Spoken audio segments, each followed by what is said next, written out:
बिस्मिल्लाहिर्रहमानिर्रहीम। अस्सलाम वालेकुम स्टूडेंट्स, कैसे हैं आप लोग? तो हम लोग अपने 4 चैप्टर्स कवर कर चुके हैं। तो आज हम अपना 5th चैप्टर स्टार्ट करेंगे, tissue, organ and organ system. बेटा अभी तक जो आपने 4 चैप्टर्स में देखा है उसमें आपने बहुत बेसिक लेवल पे सेल पढ़ा है, उसके ऑर्गेनेल्स वगैरह पढ़े हैं। तो ये हमारी बेसिक जो लाइफ है, मतलब एक लिविंग ऑर्गेनिज्म है, उसको समझने में ये हमें किस तरह हेल्प आउट कर रहे हैं।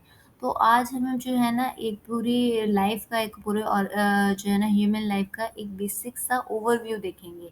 ठीक है, जो हमने अभी तक इतनी जो है ना डिटेल में छोटी छोटी चीज़ें पढ़ी हैं, वो एक बड़े लेवल पर किस तरह कंट्रीब्यूट करें वो हम देखेंगे। ठीक है, इसमें सबसे पहले आपके पास आ जाता है ये लेवल ऑफ ऑर्गेनाइजेशन आ जाता है। कि लेवल ऑफ ऑर्गेनाइजेशन में हम ये देखेंगे कि जो आपका कोई भी लिविंग थिंग बनी हुई है ना, वो एक हायरार्की पे बेस्ड है। वो एटम से स्टार्ट हो रही है, ठीक है, जो कि बिल्डिंग ब्लॉक है मैटर का। ये एटम कंबाइन होकर मॉलिक्यूल्स बना रहे हैं, ये मॉलिक्यूल्स कंबाइन होकर मैक्रो मॉलिक्यूल्स बना रहे हैं, और ये मैक्रो मॉलिक्यूल्स कंबाइन होकर ऑर्गेनेल बना रहे हैं। ठीक है, और ये ऑर्गेनेल्स जो है ना वो फिर सेल बना रहे हैं। सेल के अपने सारे ऑर्गेनेल्स पड़े हैं, माइटोकॉन्ड्रिया, साइटोप्लाज्म, न्यूक्लियस वगैरह। ठीक है, अब ये जो सेल जो है ना, ये आपस में ग्रुप टुगेदर होकर टिश्यूज बना रहे हैं, और ये टिश्यूज जो है ना फिर ये ऑर्गन बना रहे हैं। और ऑर्गन, डिफरेंट ऑर्गन एक दूसरे के साथ इंटरेक्ट करते हैं, काम करते हैं एक दूसरे के साथ, एक ऑर्गन सिस्टम बनाते हैं। और फाइनली ये तमाम सिस्टम जो है ना मिलकर आपका एक कंप्लीट ऑर्गेनिज्म बना रहे हैं। सही। और ये जो कॉम्प्लेक्सिटी है ना, ये स्टेप बाय स्टेप इंक्रीज होती जाएगी, सिंपल स्ट्रक्चर से लेके हाईली ऑर्गेनाइज्ड लिविंग बॉडी तक। ठीक है, तो इनको हम बड़ी जो है ना डिटेल में पढ़ेंगे।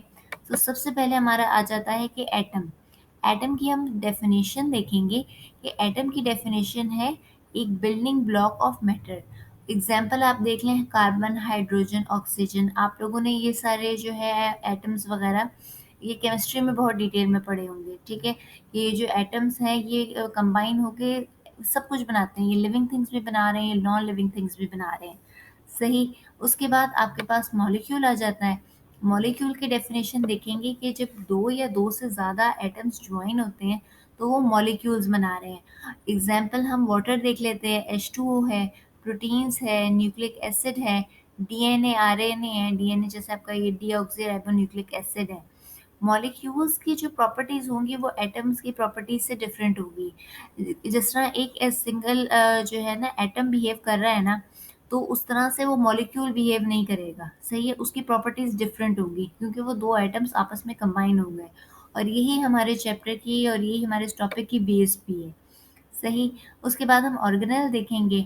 बेटा डिफरेंट और मॉलिक्यूल्स जो है ना असेंबल होते हैं डिफरेंट स्ट्रक्चर्स में सेल के अंदर, और उसे हम ऑर्गेनेल्स कहते हैं। आप लोगों ने बहुत डिटेल में ये पढ़ा हुआ है कि माइटोकॉन्ड्रिया किस तरह सेलुलर रेस्पिरेशन में हेल्प करता है, राइबोसोम्स प्रोटीन सिंथेसिस के लिए है, न्यूक्लियस में डीएनए स्टोर होता है। हर ऑर्गेनेल का एक स्पेशलाइज्ड फंक्शन होता है। सही, जो कि फिर वो मिलकर एक सेल बनाता है। अब अगर हम सेल को देखें, ये जो है smallest living unit with characteristic of life है। ठीक है, ये लाइफ का यूनिट बना रहा है। Atom, molecule non living thing में हो सकते हैं, लेकिन जब सेल की बात आ गई तो वो आपकी लाइफ की बात आ गई, वो आपके लिविंग ऑर्गेनिज्म की बात आ गई। सही। इसकी एग्जांपल में अमीबा है, यूनिसेलुलर, इसमें एक ही सेल होगा। ह्यूमन सेल में देख लें तो वो तो मल्टी सेलुलर ऑर्गेनिज्म का पार्ट है। अब ये जो सेल हैं ये रिप्रोड्यूस भी कर सकते हैं, ग्रो भी कर सकते हैं, और लाइफ प्रोसेसेस को कैरी आउट कर सकते हैं। और जो मल्टी सेलुलर ऑर्गेनिजम्स होते हैं ना, उनके पास ये स्पेशलाइज्ड सेल्स होते हैं जो कि एक साथ काम करते हैं। सही। नेक्स्ट स्लाइड हम देखेंगे टिश्यू। टिश्यू की मैंने आप लोगों को अलग ही स्लाइड बनाकर दिखाई है ताकि आप लोगों को ये जो है अच्छी तरह क्लियर हो जाए। सही, कि टिश्यू क्या है और ये किस तरह काम करता है। पहली दो एग्जांपल ऑब्वियसली एनिमल लाइफ से रिलेटेड है, और लास्ट की दो एग्जांपल प्लांट से रिलेटेड है। टिश्यू की सबसे पहले हम डेफिनेशन देखेंगे कि जो ग्रुप ऑफ सिमिलर सेल है ना, एक जैसे सेल का जो ग्रुप है वो वर्क टुगेदर करेगा, एक साथ काम करेगा एक स्पेसिफिक जॉब परफॉर्म करने के लिए। मैं दोबारा कहूँगी कि टिश्यू जो है ग्रुप ऑफ सिमिलर सेल है जो कि एक साथ काम करेगा एक कोई भी स्पेसिफिक जॉब परफॉर्म करने के लिए। मल्टी सेलुलर ऑर्गेनिजम्स में जो है सेल्स कंबाइन होकर टिश्यू बनाते हैं। जैसे कि दीवार बनती है ना, मतलब वो मुख्तलिफ ईंटों से मिलकर, उसी तरीके से जो ये सेल है ना वो मिलकर एक टिश्यू बनाते होते हैं। सबसे पहले हम एग्जांपल देखेंगे एपिथेलियल टिश्यू की। एपिथेलियल टिश्यू जो है वो बॉडी की सर्फेसेस को कवर कर रहा है और इंटरनल ऑर्गन्स और कैविटीज की लाइनिंग में हेल्प कर रहा है। ये एज अ प्रोटेक्टिव लेयर के तौर पर फंक्शन करता है। एग्जाम्पल आप लोग स्किन देख लें, माउथ की लाइनिंग देख लें, स्टमक की, लंग्स की लाइनिंग देख लें।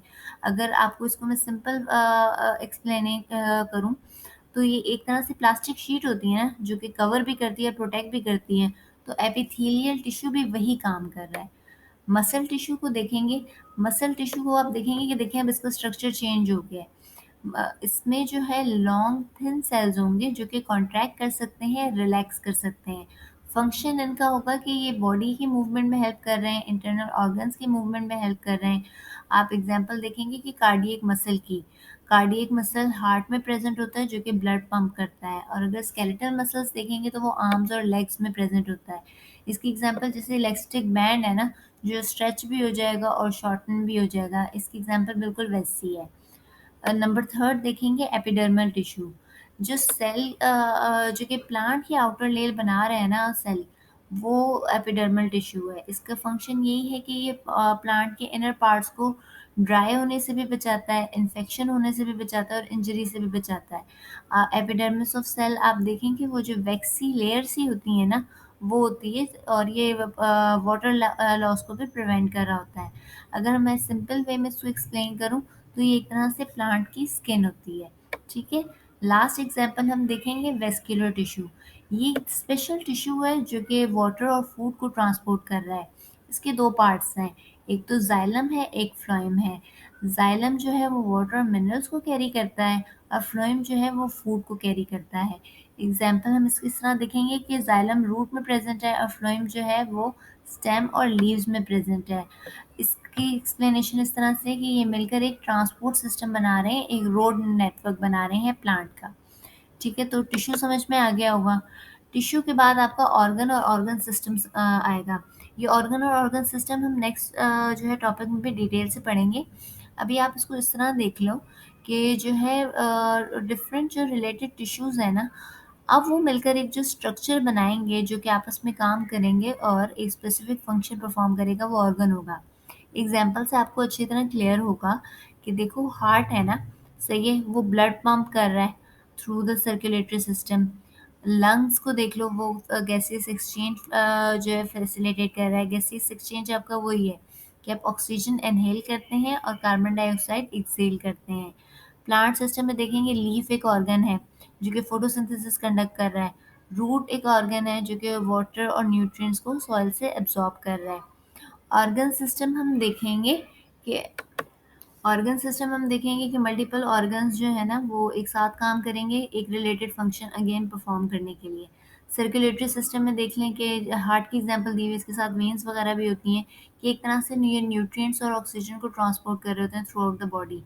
डाइजेस्टिव सिस्टम है, अब इसमें स्टमक भी आ जाएगा, कोलोन भी आ जाएगा, इसोफेगस भी आ जाएगा। ये फूड और बॉडी फूड को ब्रेक डाउन करते हैं और इनके न्यूट्रिएंट्स को एब्जॉर्ब करते हैं।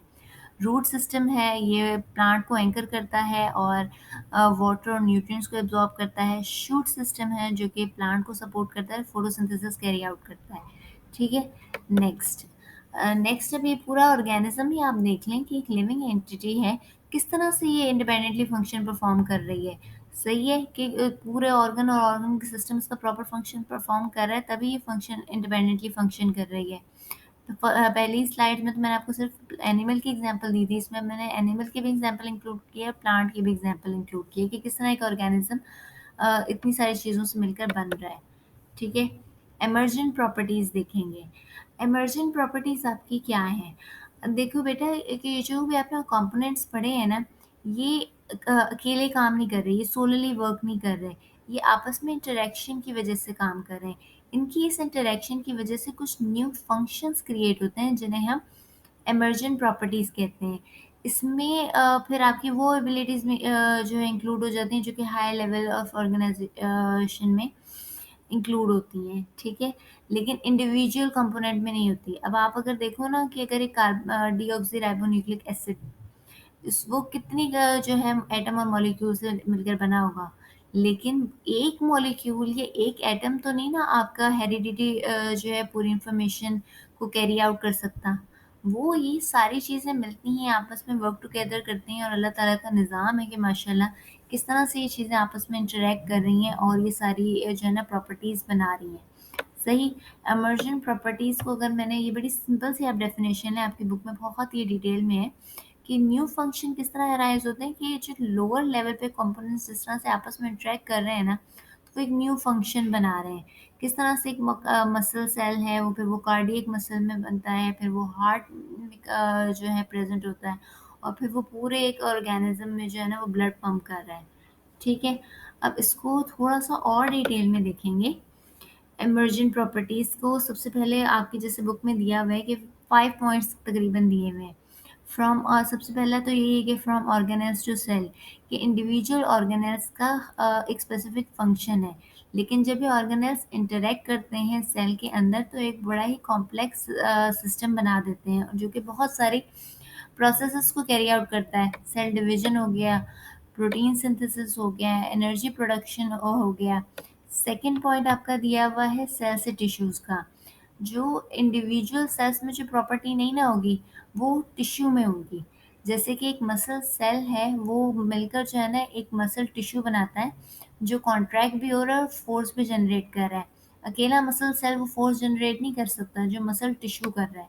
सही। थर्ड पॉइंट इसका आपका है टिश्यूज़ टू ऑर्गन तक का, कि ऑर्गन्स जो है कितने कॉम्प्लेक्स फंक्शन परफॉर्म कर लेता है इसके इंडिविजुअल टिश्यूज़ के मुकाबले में। ठीक है। फॉर एग्जांपल एक हार्ट है ना, वो वेरियस टिश्यू से मिलके बना है। उसमें मसल टिश्यू भी है, उसमें कनेक्टिव टिश्यू भी है, उसमें एपिथेलियल टिश्यू भी है।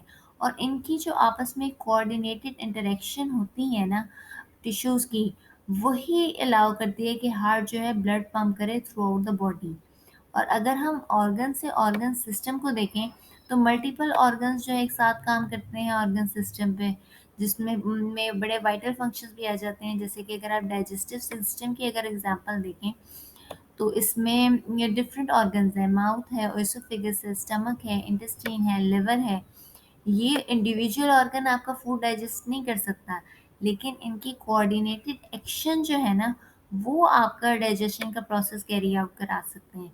ठीक है। और अगर हम ऑर्गन सिस्टम से ऑर्गेनिज्म को देखें, एक इंडिविजुअल को देखें, तो ये ऑर्गन सिस्टम आपस में जो है डिफरेंट इमर्जेंट प्रॉपर्टीज लेकर आता है, जैसे कि कॉन्शियसनेस है, थिंकिंग है, आपकी एनवायरनमेंट से अडेप्ट करने की एबिलिटी है। ये कॉम्प्लेक्स बिहेवियर जो है ये किसी इंडिविजुअल ऑर्गन सिस्टम में प्रेजेंट नहीं होंगे, लेकिन इनकी कोऑर्डिनेटेड इंटरेक्शन से ज़रूर मतलब ये इमर्जेंट प्रॉपर्टीज आपकी बनेंगी। तो होप आपको ये टॉपिक समझ में आया होगा। मैंने इसमें जो है ना एक्सरसाइज के क्वेश्चन नहीं डाला क्योंकि आपकी ये वीडियो बहुत लंबी हो रही थी। तो लेकिन अगर आप लोग कमेंट करेंगे तो मुझे अच्छा लगेगा। ठीक है। आप लोग मेहनत करते रहें और वीडियो को लाइक करें, चैनल को सब्सक्राइब करें और मेहनत करते रहें। आप लोगों का कंपटीशन जो है ना बेटा वो आप लोग खुद लो। ठीक है। वो आपकी बेस्ट फ्रेंड नहीं है, वो स्कूल का कोई जो है ना नर्ड बच्चा नहीं है। आप अपना कंपटीशन खुद हो और इंशाल्लाह आप अपने जो है ना आपने जो प्रीवियसली जो परफॉर्म किया है ना उससे अच्छा ही आगे परफॉर्म करोगे। ठीक है। Thank you so much. Allah हाफ़िज़। अपना ख़्याल रखिएगा।